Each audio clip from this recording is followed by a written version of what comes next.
today, Women's Minds Matter, as part of our health services Healthy Minds campaign. For those of you that don't know me, my name is Lisa Leonardi. I'm the Director of Stakeholder Engagement at the Townsville Hospital and Health Service. I'd like to begin today by acknowledging the traditional owners on whose land we gather today and pay my respects to their elders past, present and emerging, for they hold the hopes, dreams, traditions and cultures of Aboriginal Australia. I'd especially like to welcome our panel, thank the Queensland Owner Manager Lisa Leonardi, Dr. Dowling, child psychiatrist, belongs to us, Paula Tapiolas from ABC, producer and journalist, and our very own HSCE, Kieran.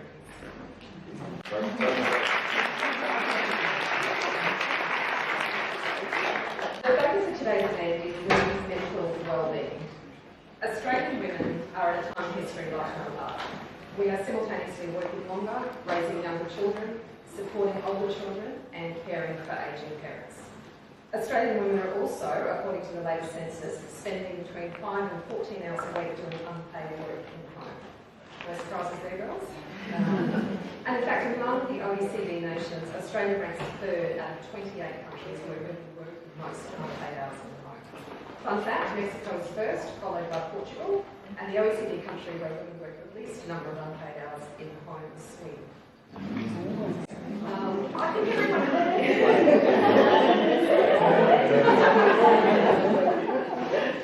I think everyone in this room can identify with the modern prototype of the Australian women and the challenges that we face.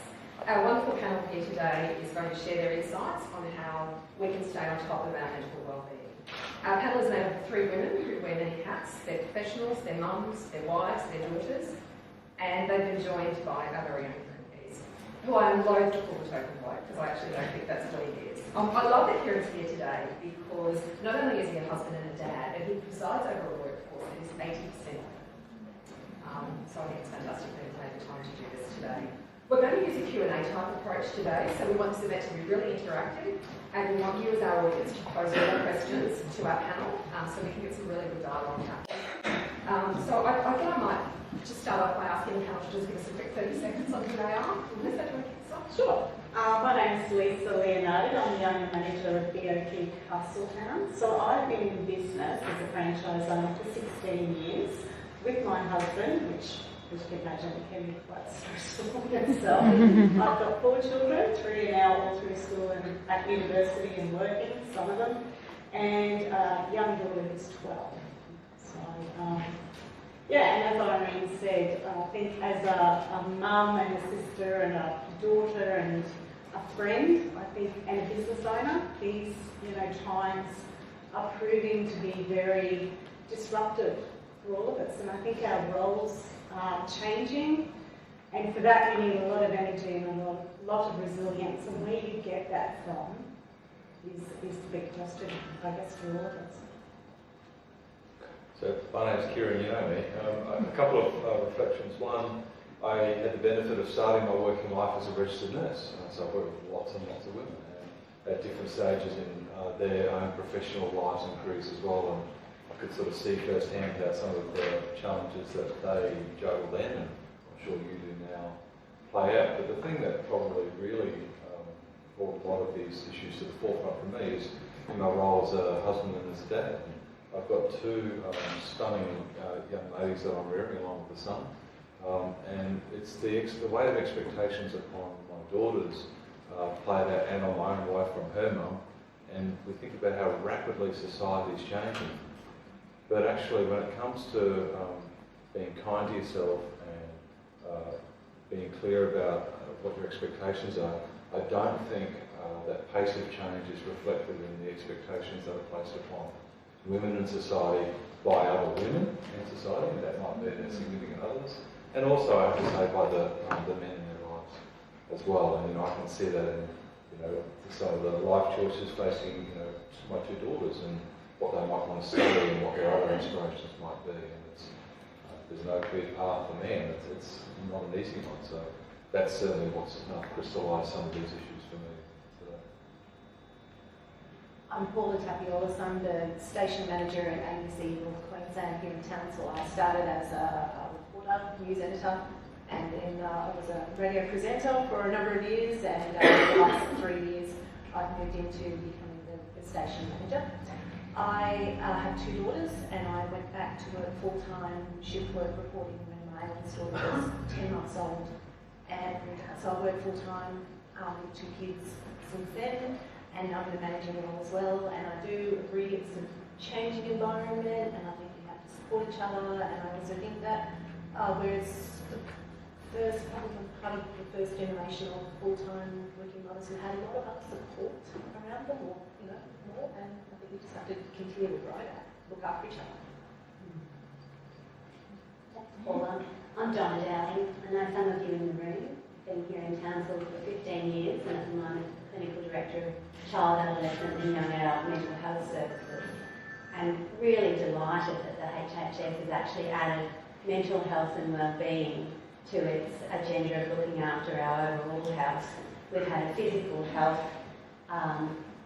profile for the last few years, Kieran, and it's lovely to see that we're also adding mental health and wellbeing. We're having a women's forum today, but I understand there's also a focus on men's mental health and wellbeing in the workplace coming up in November. And fantastic that the workplace is starting to do that, because risk to your mental health and mental health injury has certainly started to be well recognised in all workplaces throughout the world, including Australia. And in particular, health has been all over the news in most recent times. So great that this has been put on today, thank you. And we look forward to hearing the discussion. So with the risk, I'm just going to be first. Right, I'll start.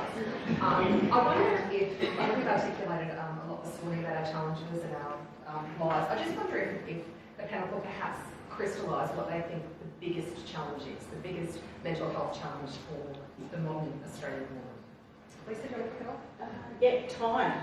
Time, I think, would be a big one, and making time, most importantly, for yourself as a primary caregiver, like most of us are, whether it be your children, your parents, your friends, your work peers.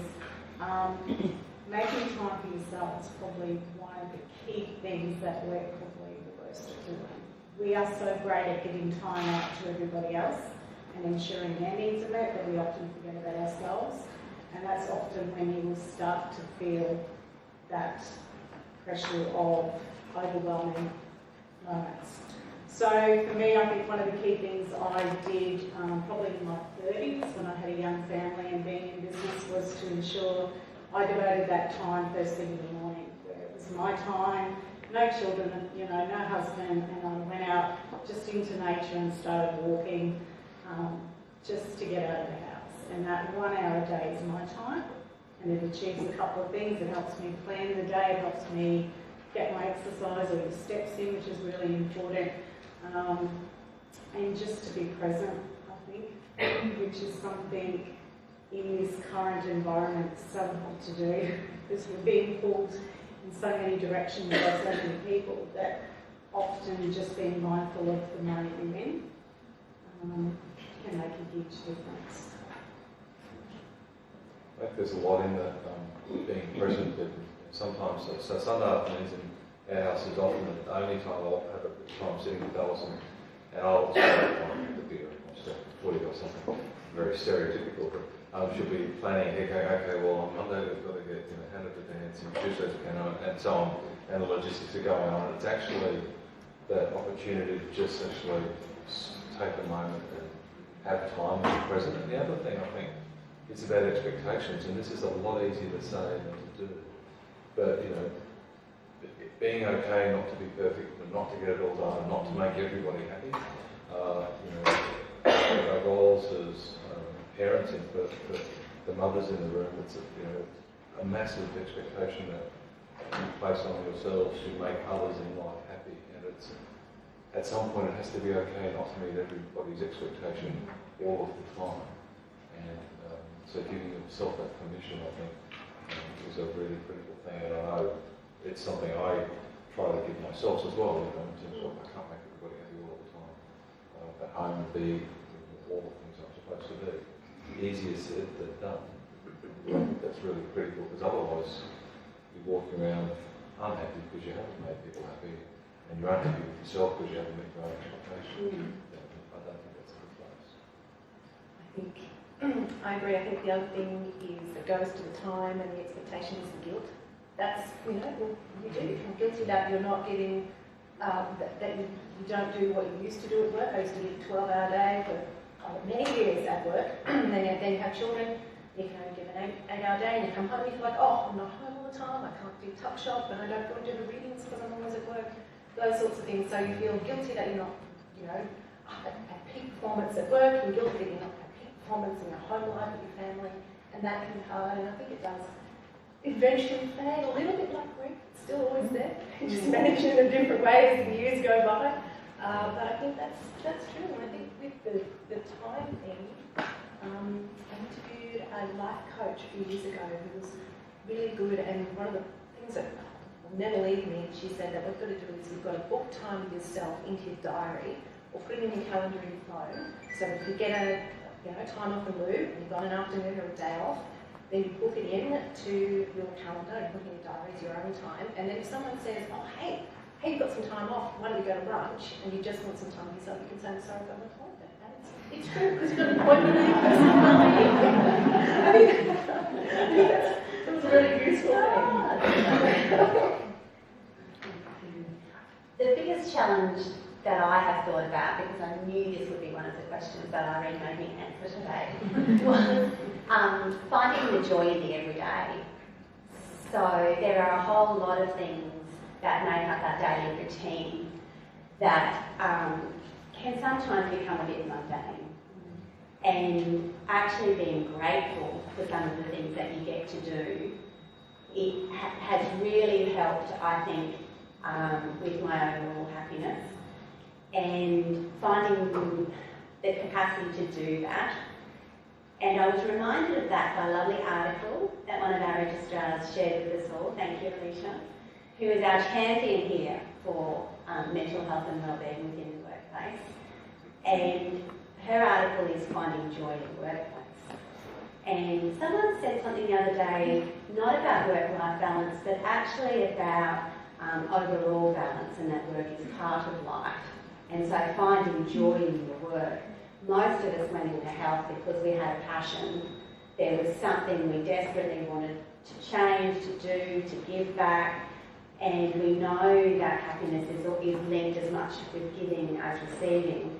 So finding a way that 20% of your working life or working day is around something that you feel is a sense of purpose, or you get something back from, will really help your mental health and wellbeing at work. That 20% seems to come up in all of the literature that is now being published around your mental health and wellbeing at work. So for me, that 20% really is about preventative interventions for children and families. We, after 8 years, finally got an infant mental health position within child and youth mental health. And the opportunity to do some preventative work and to shape children and families' lives right from the start helps me not burn out, and probably gives me another 10 years of finding some joy in the workplace. Anyone in the room? Just a microphone, just one.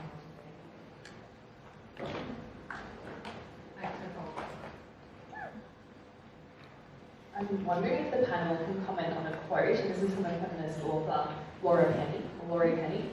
The career woman is the new aspirational ideal for young girls everywhere. She's a walking CV. Her clothing, makeup and cosmetic surgery choices merely means upgrading her erotic capital to generate more income, for example on social media, for herself or her boss.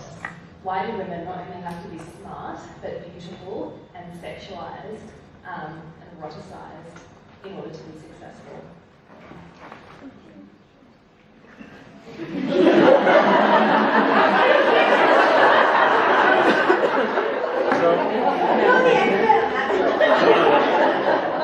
don't think they do. I don't agree with that. I don't think they do. I think we write our own rules now. I genuinely don't think we do. I think if you're true to your career, and you're doing your job and you're true to your industry, then your focus is actually on being successful in your workplace, or meeting your own goals and your organisation's goals in the time that you're at work. And I think that if you're true to your career, then that's what you're doing. And there's other things about your personal choice, about how you like to dress and how you like to present yourself in your social media, those sorts of things. That's not what drives your career to me. And I don't think social media is a realistic indicator of anyone's success or happiness. And in fact, I think it's quite the opposite. I think it portrays an image of what we want people to see. And let's be real, who wants people to see you get home Friday afternoon, rip the bra off and sit on the couch? No one. But who wants to see me out having a beautiful glass of champagne with my gorgeous friends? Probably a lot more people. So, but it does make a really good point in raising children. I think we were all guilty at one stage of telling our kids you could do anything and be anything, and the world's your oyster, and don't let people crush your dreams. But I have a big gap between my children of 12 years, and I know raising a daughter now, my message is quite different, and that is, you are probably not going to be that professional snowboarder that you really want to be in Townsville. But it doesn't mean you shouldn't love snowboarding that you get to go once every 3 years. But being a bit more realistic, she's in the Stedford team, and the dream would be to get a first place. And have you really done the work this time? Are you really thinking? I think you've been a little bit not as committed this time around, so you're a bit more realistic with the advice we're giving kids to these days. Sports carnivals, not everyone should get a gold medal. That's not the world we live in, and that's not right. But being in a corporate business situation, and I've been for over 30 years, like you said, you soon work out your own identity and how to be true to yourself and how to operate within your own business or within a corporation. And I think once you get to that self-acceptance and very comfortable mode, all of that stuff falls away. And honestly, social media has a lot to deal with at the moment with the way it does present what that image looks like, because it's not real.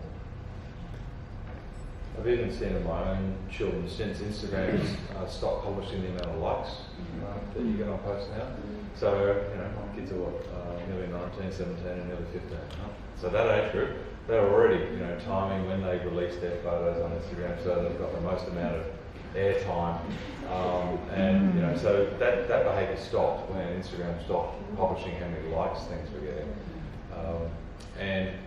Something deeper in that quote though was actually about, well, how do you define success? And again, if your locus of control, locus of definition is external to you, it's a path that's in front of happiness. Jo, I think you have a question? Hello. I have 2 kids and I've worked full time for most of the time that I've been raising them. And I feel like I've been very conscious of my mental health for that whole period of time. I've actually been a mental health worker.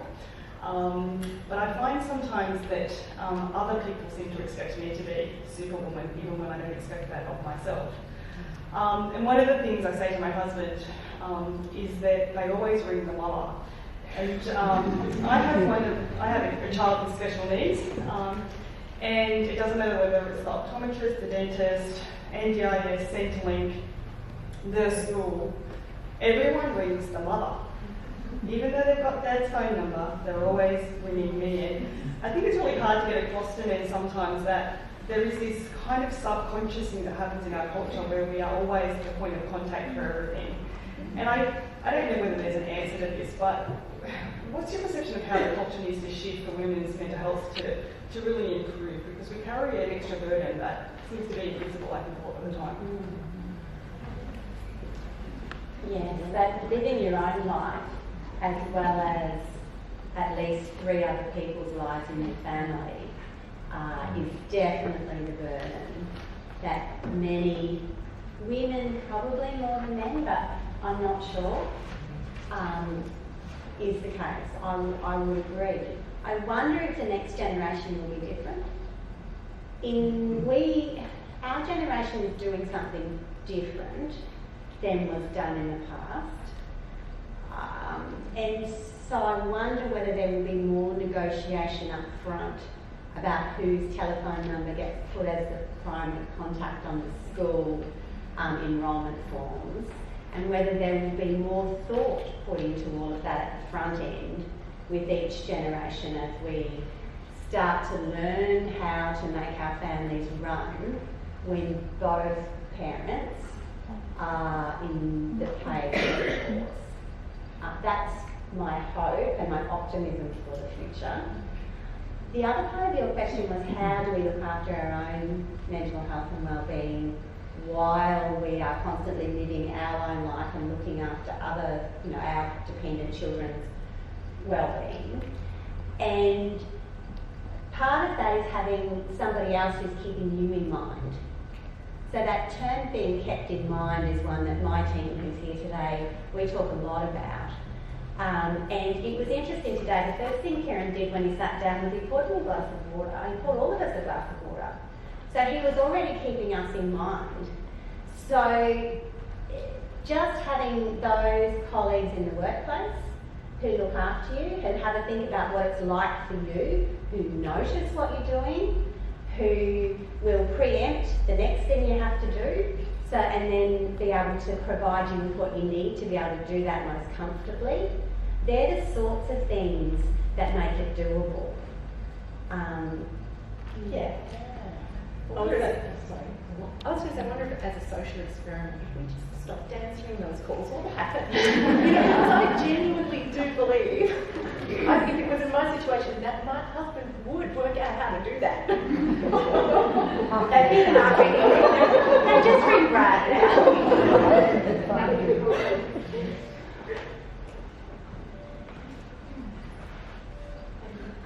We've heard a bit from both Irene and Joe about the imbalance between all the extra workload that women take on, particularly at home. In terms of being a parent, working for Queensland Health, as a woman, you're entitled to 14 weeks of maternity leave. As a male, you're entitled to 1 week paternity leave. Is there something that the organisation could be doing to even up that balance?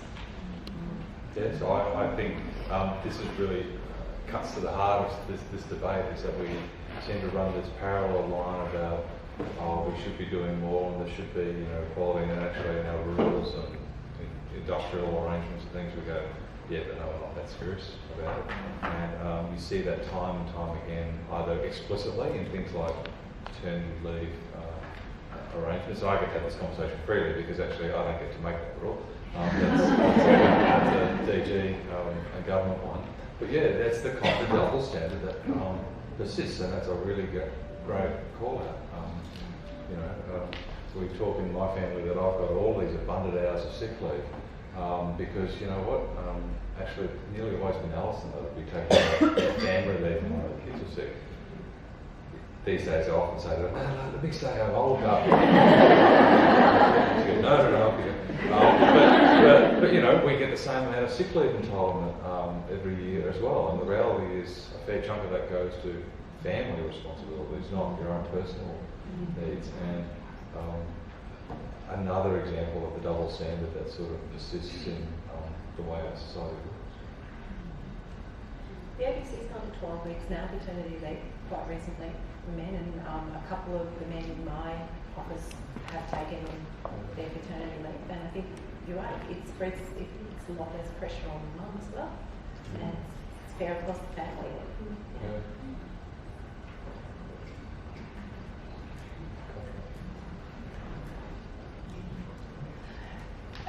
Can I switch a little bit more away from families and mums? What about older women? We're a society that's heading more and more towards the social media. We get a lot from social media. And I often worry that we have women in our communities living by themselves who don't have access to those things, so can't access the resources. And also, as we get older, the pension's going to get smaller. We might find ourselves with a bunch of women in 10 or 20 years' time who can't actually afford to be on social media. So they will lose all the supports that they built out at that time. So what kind of things do you think we can do to address that? It's actually been highlighted as an age demographic of concern. I was at a conference in Sydney a couple of months ago, and they were talking specifically about women in the workforce, probably 50 years and over, in relation to the ability to support themselves later on in life. And all the points you just raised were highlighted, and I think the superannuation is insufficient, the financial planning is insufficient, and we will enter a phase where that will highlight as a real problem that I think as a society we will need to address. I believe from the government's point of view, Centrelink, there are some great support systems through the libraries where you can access social media, free internet, stuff like that, but no, you're quite right. Something that is a real concern with our society. It is interesting that they are a reason that there's a good degree of our older population who are actually quite well connected, but access to internet and social media will soon become almost like a human right to an extent, because that's how we'll be interacting with people into the future, much more than now. Anyone else?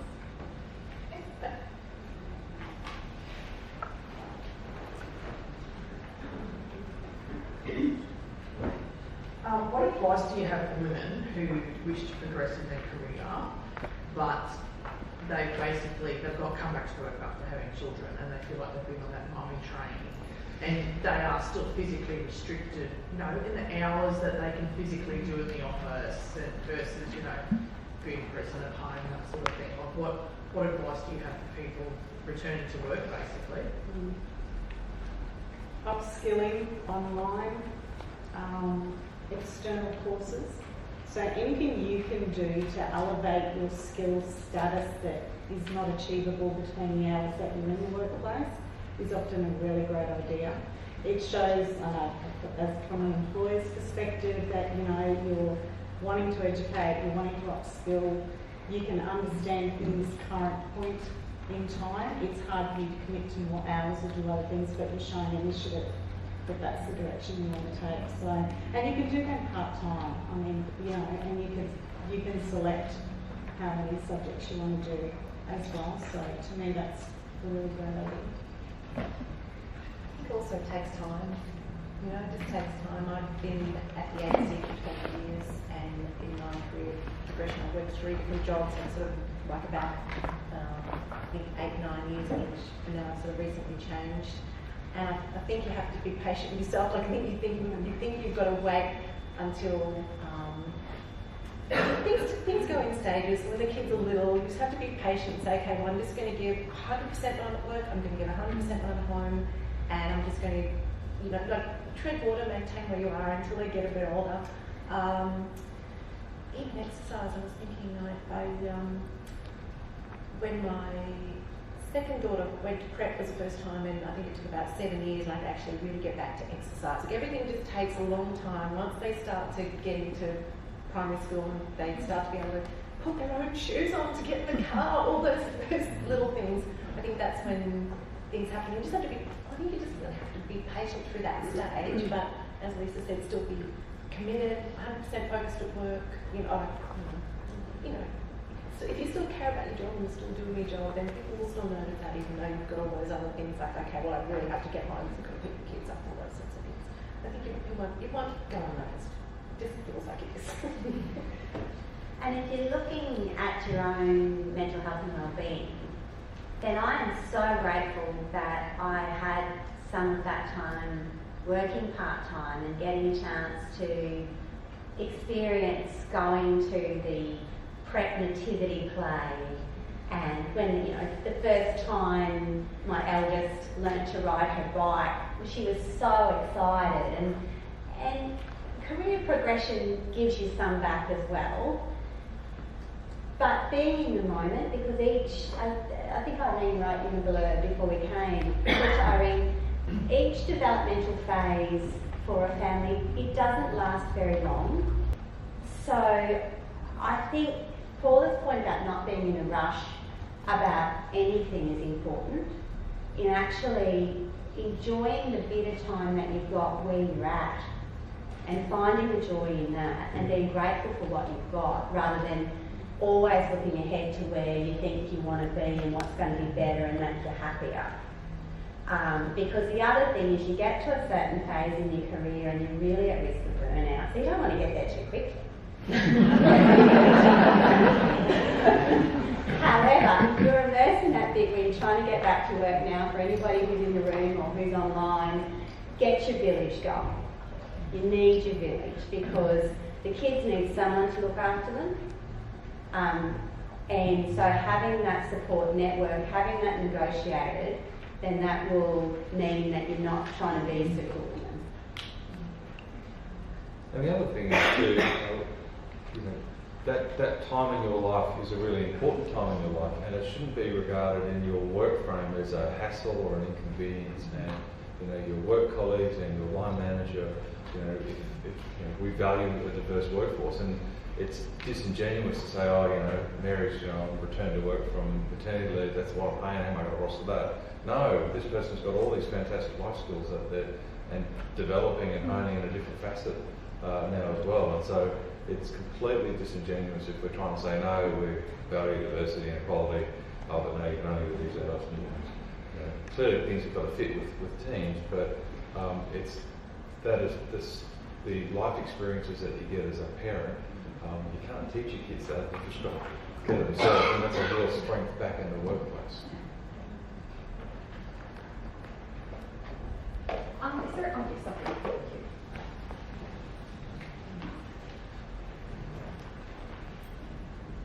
Hi folks, interesting stuff. I wanted to talk about having a majority female workforce with lots of different age groups and personalities, lots of different stages of life, the cranky 50s and the entitled 50s, 60s and the entitlement 20s and 30s and managing that workforce, and then having your poor old lone couple of guys in there being manipulated by said workforce. So they don't get anyone who goes out of line and still get cake at morning tea.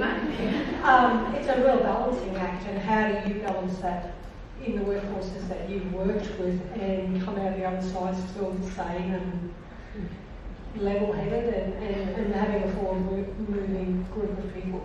Careful. Now we get to the heart.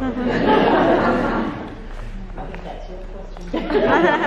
So a real life conversation I would have had 22 years ago. I remember starting night duty on the cardiac ward at the old TGH, and I was, those long conversations you have with your colleagues when you're on night duty, and sort of suddenly learning lots about these two women and their partners in their life, and then they said to me, it's been 6 months since the last bloke was on our ward, and because they chewed his ear off incessantly and he moved on. I think it comes back to that diversity piece again. Actually, we've all got a contribution to making the workplace end in life, and it would be dead set boring if actually we're all the same. And the fact that there's a joke in the exec office, a couple of the exec crew said on that.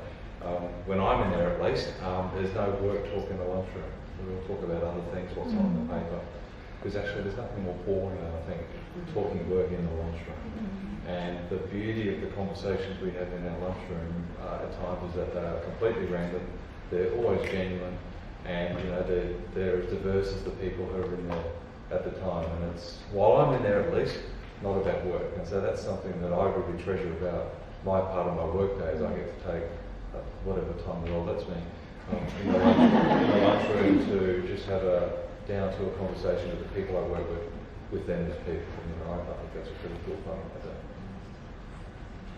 It's a good point. Understanding everyone's strengths and what they bring to the table is essential. In my business, I've got straight out of school leavers, and then I've got people that have been in banking for over 30 years, and they look at the school leavers and shake their head and go, what the hell are they so relaxed about? There's a sense of urgency. This has to be done by this time, and you don't have a break until you know, and why are they taking a full hour to sit on their phones? You know, there's customers to serve, and but once again, it's just understanding everyone's strengths and what they bring to the table. So, and having open conversations where that's allowed. I think that's really important. I don't really think I have much to offer here because I started in newspapers, and when I started in newspapers, there weren't very many women at all. I think we might have had 10% female workforce when I first started doing my cadetship, and then I remember when I moved to the ABC, I was surprised that there were so many women in the workforce, but still maybe 30-40%. There's more. I think we're almost at equality now, but it's also I'd be one of the I want to be sort of stayed, so we're sort of in my industry, it's more of a we're sort of the pioneering generation, if you like, still staying on, still staying and working. So I'm going to hang there. I'm going to hang there. Yeah, It wouldn't have had that question to know. Yeah. 30 years ago. It wouldn't have been a predominantly female workforce. There's still a big gap, though. We recently had a meeting around women in leadership in health, and our task was to see what the career pathway and the way to encourage more women in leadership. When I looked around the table at the executive level of in medicine in Townsville Hospital, there were no women at all. When I ran the Clinical Excellence Department in Queensland Health, there was no framework to develop women in leadership. So that's the next bit, without a doubt. From going from women in the workforce to women in leadership in the workforce is where I'm really interested in seeing where that's going. Another question here?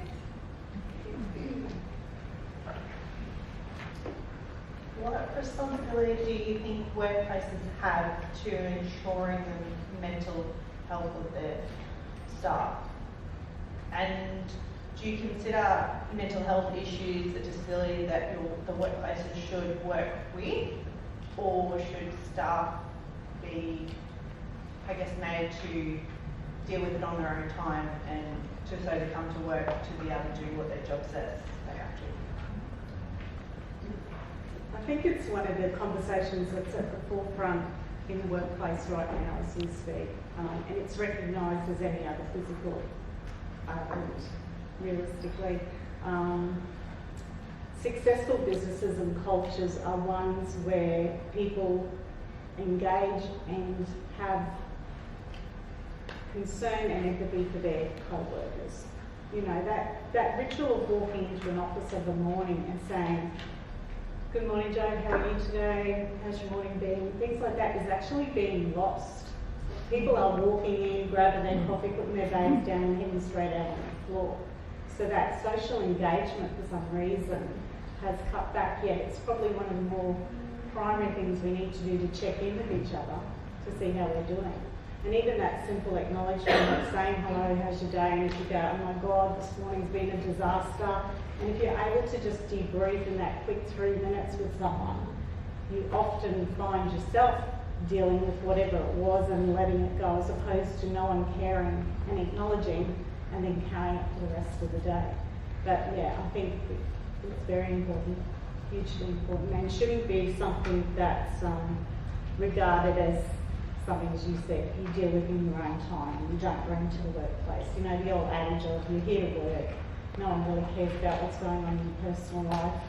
You know, if it's a 9 to 5 thing, is a thing of the past. I think it's also important to, you know, because I'm obviously working public service as well, there are lots of things, employee assistance programs that are available, and I think the most important thing is in your workplace and in your team to make that a norm. You know, guess what? I ran the EAP and I'm having some sessions about this. Like, it's not without divulging any personal things, but for it not to be a taboo. Oh, no one can find out because I ran for some counselling because, you know, this is going on. I think for it to be really accepted that we have to take care of we all have responsibility, taking care of our team, taking care of our personal well-being. and I think we can make it the norm that everybody needs a bit of help in all capacities, not in physical or mental capacity as well, and make it more normal. I think that's the best way to do it, which we're trying to do in our town. Yeah. I mean, mental illness, the stigma around that is starting to be broken down, without a doubt. We also know that if we look at workplace health and safety, that, as I said, 6% of injury is actually mental health injury within the workplace. We're looking at recovery in the workplace.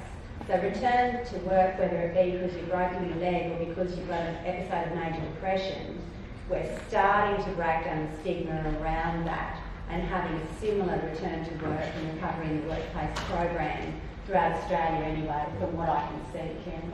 I completely agree, and I think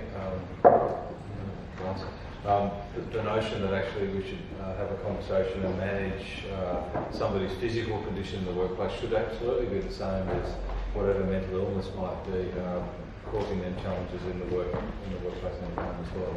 And it is about gradually destigmatising it.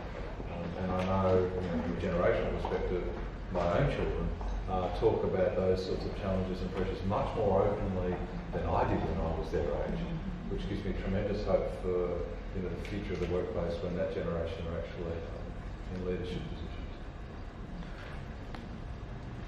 Anyone else? Really tough to sort of turn out here. So I live in a house with privileged wife, 2 teenage daughters, 2 hens, the 3 boys, other boys in the family, 2 cats and a dog, all frustrating, so it took a morning to wash my set. But I'm really interested in who your sounding boards have been, it's many sounding boards along the way in the past that you've taken for women. For me, I've always had I think Donna's used the term a village, but a group of women that I go to for different things. Like for my business, I have other owner-managers that are across Australia, and we get together once every 3 months, and we have a full day where we just talk about issues in the workplace. We get guest speakers in, and we talk about going forward things we can do to better our businesses and our staff's environment. So that's what I do there. Personally, I surround myself with like-minded women. And it's usually people that are reflective of a stage that you're in too. So, for example, the young mum, it's mums with kids, or if it's, you're a bit older now, the kids are off to uni, then you've got another group of friends that you can whinge about, the ungrateful leeches that don't do anything. Things like that. But yeah, a mentoring group, and of course, my husband and my family. I think that's the strongest key that I have, that you've always got people to go back to and check yourself against and reflect against. But different groups for different needs, I think, are really important. I think so too. I have a colleague who's working in another regional centre whose career has followed a really similar path to mine. She has 5 children, so whenever I feel sorry for myself, I think I've only got 2. But I'm due ring her, and I talk my career issues out with her, I talk my parenting issues out with her as well. But the other thing I do is I walk my dog in a park, off-leash area every afternoon. Now I have a little neighbourhood connection of dogs that I love and neighbours that I love, and it's just nice not to talk work and not to talk family, and just to get out and talk about some. Just have some time in your day where, like you say, in the lunchroom, where you're not talking work and you're not actually dissecting problems and going over and over them in your mind again, but also just have half an hour a day where it's just about dogs. Well, that sounding board idea is really important, isn't it? Yeah. And often it's you have mentors and you have sponsors and then you have peers. And I tend to gravitate to one of those categories depending upon what I need at that particular time. If I need somebody who's had a shared experience to actually sit with and unpack it and gain some solace that, no, I'm not just being a sook, it was really hard, then you might go and sit with a peer. If I think I've lost my way, I might go to my sponsor, someone who I find is a bit wiser, who doesn't have emotion attached to that particular problem, who can be there for me, keep me in mind, look after me, but not having the same struggles, so they don't have needs and I don't have to give them any, which is good at that particular time. So it you do tend to pick out and have different categories of your village depending on what your need is, without a doubt. Thank you so very much. Before we formally conclude, we've just got some individual prizes, so we're going to ask our panel to draw the tickets and